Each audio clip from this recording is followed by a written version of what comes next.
is part 3 of the Rocky Mountains, Devil's Tower National Monument. The origins of the ingenious spire known as Devil's Tower date back 60 million years, when columns of molten magma cooled a full mile and a half below Earth's crust. After eons of erosion, the soft sedimentary layers that once covered the spire disappeared, and the tower now reaches 867 feet from its base into the sky in northeast Wyoming. Wildlife is abundant in the area. More than 100 species of birds circle in the sky, chipmunks scurry on the tower, and the forested base is alive with rabbits, deer, and porcupines. Above the sky holds the promise of unidentified flying objects. Like the Lakota and the Cheyenne, sci-fi fans have long held Devil's Tower sacred, thanks to its star turn as the setting for the climactic scene of Steven Spielberg's Close Encounters of the Third Kind. There's a picture of Devil's Tower.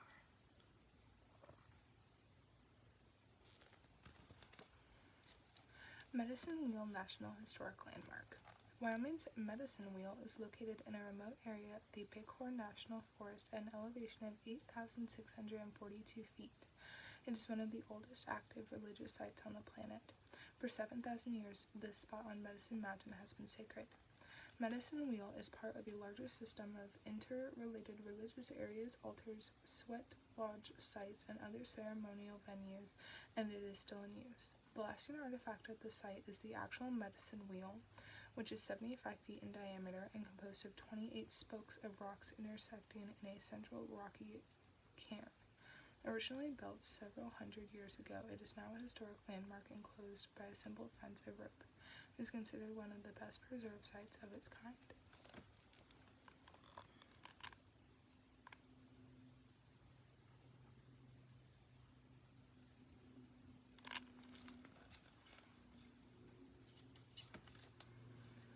Arches National Park.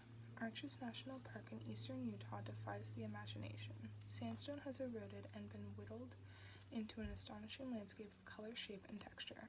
Arches National Park is home to the densest concentration of the rocky masterworks of the entire planet.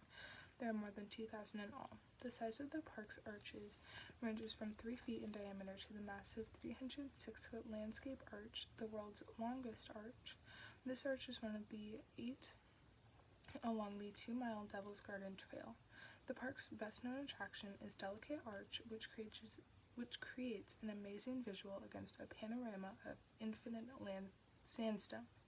Although these dramatic sandstone portals are the stars of the park, Arches is home to a rich and unusual ecosystem. It sits atop the Colorado Plateau, a high desert region that unfolds from western Colorado into Utah, New Mexico, and Arizona. Other geological wonders are found throughout the park, including balanced rock spires, slick-looking domes, and Park Avenue, a series of bright red fins that loom over the vivid desert like Manhattan skyscrapers. Arches National Park also has numerous petroglyphs and tool-making sites, signs of a long and storied human history. Nomadic hunter-gatherers began frequenting the vicinity of the modern park at the end of the last ice age about 10,000 years ago. Delicate Arch is a national masterpiece of sculpted red sandstone. And there's the arch.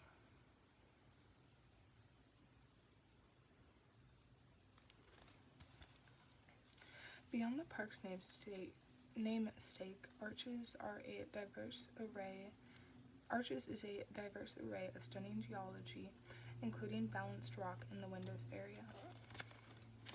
And that's balanced rock.